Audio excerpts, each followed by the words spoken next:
Half-Caste Analysis by Sean Kwan. Half-Caste is about the writer, John Agard, and his response to his experiences with multicultural criticism and racism. Firstly, the title of the poem, Half-Caste, is an adjective. This implies that the writer believes that he is half-caste. Others may argue that it's an offensive word to describe bicultural people, which it is. However, in the writer's eyes, he just believes that half-caste is another word to describe his diverse background and how he's a more interesting person. Here are some examples of adjectives in the title. Secondly, the writer uses irony and symbolism at the beginning of the poem. This can be seen when the writer establishes a sarcastic tone. For example, excuse me. This seemingly looks like the writer is apologizing for being half-caste, but in fact he's lauding it.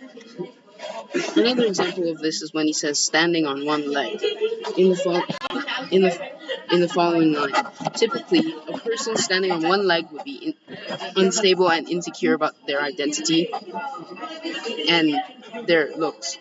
In this case, the writer would be insecure about his culture and have no solid cultural ground to step on. However, that's not the case. As mentioned earlier, John Agard knows his identity and is just using irony to pretend that he's inferior to his discriminators. Thirdly, understanding that half-caste is an offensive term, John Agard reversed it, using irony and imagery to convey the idea that biculturalism is turned a blind eye on. You mean when Picasso makes red and green is a half-caste canvas?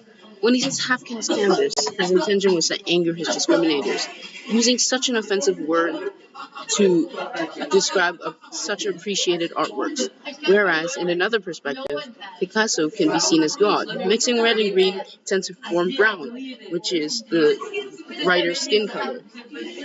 Aren't his discriminators doing the same thing, calling God creation half-caste, same as how John Agard's calling Picasso's canvas half-caste? Third, throughout the poem, John Agard confronts the reader through the use of repetition. For example, explain yourself and what you mean are seen many times. Not only does the use of repetition emphasize those questions, these phrases also tell the reader that the poem is a dramatic monologue aimed towards Agard's discriminators, which is extremely evident when the following line is, when you say things, which obviously the reader did not do. Furthermore, John Agard identifies his discriminators as the English. This is because the writer and his family were labeled as half-caste ever since they moved to England in 1977.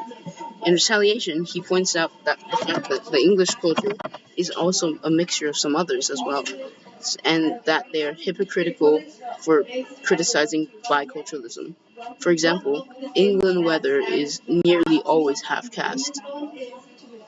Lastly, John Agard finishes with, and I will tell you the other half of my story.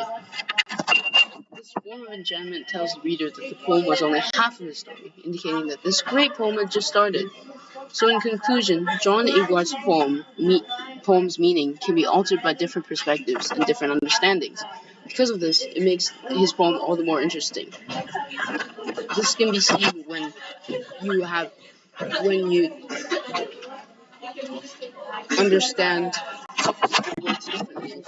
When England weather nearly always half-caste, the following line is overcast. So it could be just that half-caste people get filled with other cultures that they forget their own. Next, in conclusion, John Agard's poem. This poem is similar to another poem we did in this unit called Whilst Lila Sleeps. Both writers were discriminated against and bullied by racists when they were young. Both poems also explain how they are treated as inferior, always having to comply with others and not being able to fight for themselves. On the contrary, both writers also handled it differently, John Agard using irony to defend himself, and Jackie Kay only writing about it. One significant similarity, though, between the two poems is how they use strong imagery to make the reader feel immersed in the story of the poem, visualizing it. This gives the reader a better understanding of how the story is set and how the aura is felt in the scene. Thank you for listening.